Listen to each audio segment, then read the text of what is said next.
The sun was just past its peak, turning the prairie grass to gold, when Tommy Gage heard the scream.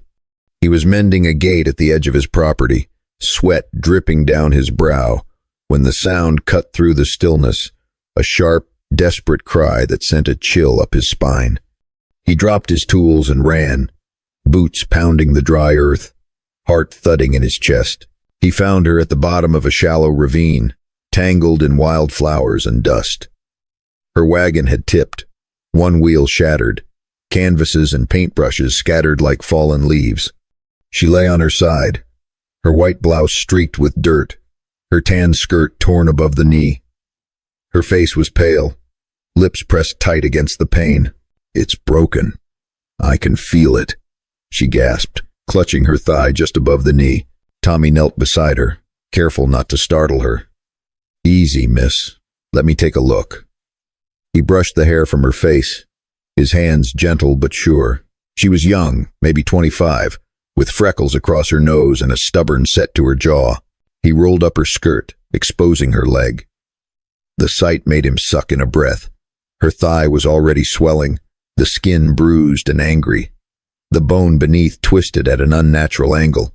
He'd seen breaks before, but never one this bad. "Name's Tommy Gage," he said, trying to keep his voice steady. "You're safe now. I'm going to help you, but it's going to hurt." She nodded, tears slipping down her cheeks. Hazel Quinn, please, just do it." Tommy took off his bandana, folded it, and handed it to her. "Bite down on this."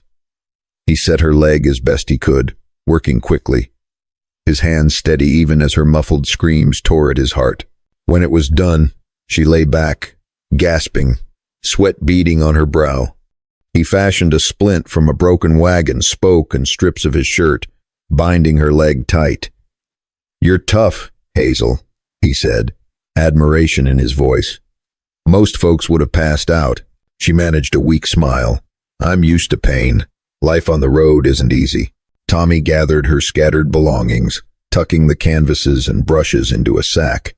He lifted her gently, cradling her against his chest, and carried her up the ravine to his waiting horse. The ride back to the ranch was slow, every jolt making Hazel wince, but she never complained. At the house, Tommy laid her on his own bed, propping her up with pillows. Sunlight streamed through the window, painting her face in gold. He fetched water, cleaned her wounds, and made her as comfortable as he could. "Why were you out here alone?" he asked, curiosity and concern mingling in his voice. Hazel sipped the water he offered, her hands trembling. "I'm an artist.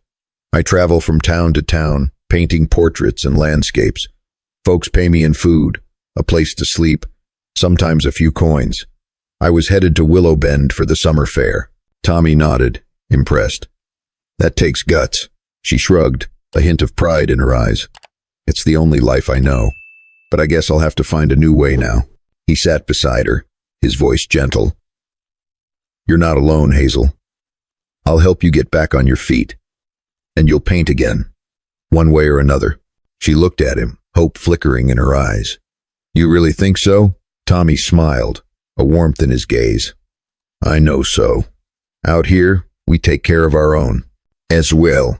As the afternoon wore on, Hazel drifted into a restless sleep, her hand clutching a paintbrush like a talisman. Tommy sat by her side, watching over her, already planning how he'd rally the neighbors, how he'd make sure she had everything she needed. Outside, the prairie was quiet, the world holding its breath. Inside, a new story was beginning. One of pain, yes, but also of resilience, kindness, and the promise of second chances. Hazel woke to the sound of birdsong and the gentle clatter of dishes from the kitchen. For a moment, she didn't know where she was. Then the pain in her leg brought it all back, the ravine, the wagon, the kindness of a stranger. She shifted, wincing, and found Tommy at the stove, frying eggs and bacon, the scent filling the small house. He turned at the sound of her stirring. "Morning, Hazel. How's the leg?" She managed a weak smile. "Hurts like the devil, but I'm still here." Tommy grinned, relief clear in his eyes. "That's what I like to hear. Breakfast?" She nodded, and he brought a tray to the bed. helping her sit up. Hazel ate slowly, grateful for the food and the company. She glanced around the room, simple but full of life. Sketches and paintings hung on the walls, some faded with age, others bright and new. "Did you paint these?" she asked, gesturing to a landscape above the mantel. Tommy shook his head. "My late wife, Annie. She loved to paint. I kept them up to remember her by." Hazel studied the painting, a field of wildflowers under a stormy sky. She was talented. I'd like to meet her, in a way, through her work. Tommy smiled, a touch of sadness in his eyes. "She would have liked you. She always said artists see the world different." The morning passed quietly. Tommy changed Hazel's bandages, checked the splint, and made sure she was comfortable. He told her about the ranch, the neighbors, the little town of Willow Bend. Hazel listened, her mind drifting between his words and her own worries. "What will I do now?" she asked softly. "I can't travel. Not like this. I can't even stand." Tommy sat beside her, his voice gentle. "You'll heal. And until then, you'll stay here. I'll send word to the doctor in town, see if he can come out, and I'll let the neighbors know you're here. Folks around here are good about pitching in." Hazel's eyes filled with tears. "I don't want to be a burden." Tommy shook his head. "You're not. Out here, we help each other. That's how we survive." Later that day, Tommy hitched up his wagon and rode into town. He stopped at the general store, picking up supplies and spreading the word about Hazel's accident. By the time he returned, word had already traveled. Mrs. Harper, the school teacher, arrived with a basket of fresh bread and preserves. Old Mr. Dorsey brought a stack of books and a deck of cards. Even the local children came by, peeking through the window, curious about the artist with the broken leg. Hazel was overwhelmed by the kindness. She spent her days sketching the view from the window, painting with borrowed supplies, and telling stories to the children who visited. Tommy watched her, amazed at how quickly she became part of the ranch's daily rhythm. One afternoon, as Hazel painted a portrait of Tommy's old mare, the doctor arrived. He examined her leg, nodding in approval at Tommy's splint. "You did good work, Gage. She'll heal, but it'll take time. No riding, no walking on it for at least 6 weeks." Hazel sighed, but Tommy squeezed her hand. "We'll manage." As the days turned to weeks, Hazel's strength returned. She learned to move around on crutches Tommy made for her, and the pain in her leg faded to a dull ache. She painted every day, filling the house with color and life. The neighbors came often, bringing food, stories, and news from town. One evening, as the sun set in a blaze of orange and pink, Hazel sat on the porch, her sketchbook in her lap. Tommy joined her, handing her a mug of coffee. "Thank you, Tommy," she said quietly. "For everything." He smiled, his eyes warm. "You brought this place back to life, Hazel. I should be thanking you." As the prairie night settled in, Hazel realized she'd found something she never expected, a home and a family in the most unlikely place. The weeks slipped by, each day a little easier than the last. Hazel's leg healed slowly, the bruising fading, the swelling going down. She learned to move about the house with her crutches, and soon she was helping Tommy with small chores, shelling peas, folding laundry, even teaching the neighbor children how to mix colors and paint wildflowers.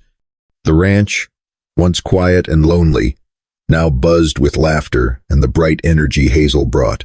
Tommy found himself looking forward to every morning, eager to see what Hazel would paint next or what story she'd tell over supper.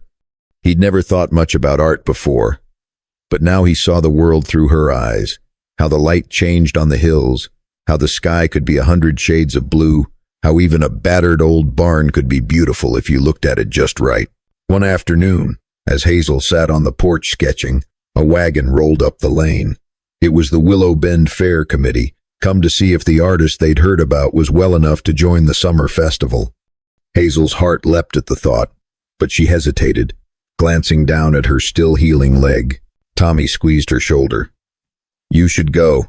Show them what you can do." Hazel smiled, hope flickering in her eyes. "I'll need help getting there." "You'll have it," Tommy promised. The day of the fair dawned bright and clear. Tommy hitched up the wagon, padding the seat with blankets for Hazel's comfort. The whole town turned out, curious to see the artist who'd become part of their community. Hazel's paintings, prairie sunsets, portraits of children, sketches of the ranch, drew a crowd. Folks marveled at her talent, and more than a few asked if she'd stay on after her leg healed. As the sun set, the fair committee awarded Hazel a blue ribbon for her work. She blushed, overwhelmed by the applause and the kindness of her new neighbors. Tommy stood beside her, pride shining in his eyes. That night, back at the ranch, Hazel sat on the porch with Tommy, the ribbon in her lap. The prairie was quiet, the stars bright overhead. "I never thought I'd find a place like this," she said softly. "A place where I belong." Tommy took her hand, his voice gentle. "You made this place home, Hazel. For me, too." She looked at him, her eyes shining. "What happens when I can walk again? When I can travel?" Tommy hesitated, then spoke from the heart. "I hope you'll stay. But if you want to go, I'll help you get wherever you need. You're free, Hazel. That's what matters." Hazel smiled, tears slipping down her cheeks. "I think I'd like to stay, if you'll have me." He grinned, relief and happiness flooding his face. "I'd be a fool to say no." The seasons turned, and Hazel's leg grew strong. She walked without crutches, her limp barely noticeable. She and Tommy worked the ranch together, side by side, laughter and love filling the days. The house was never empty. Neighbors stopped by for portraits. Children came to learn to paint, and Tommy's friends found excuses to visit more often. One evening, as the prairie bloomed with wildflowers and the sky blazed with the colors of sunset, Hazel and Tommy stood hand in hand, watching the world they'd built together. "Thank you," Hazel whispered, her voice full of wonder. "For saving me, for believing in me." Tommy kissed her forehead, his heart full. "You saved me too, Hazel, more than you'll ever know." And as the stars blinked to life above the quiet land, Hazel Quinn knew she was exactly where she was meant to be, loved, whole, and home at last.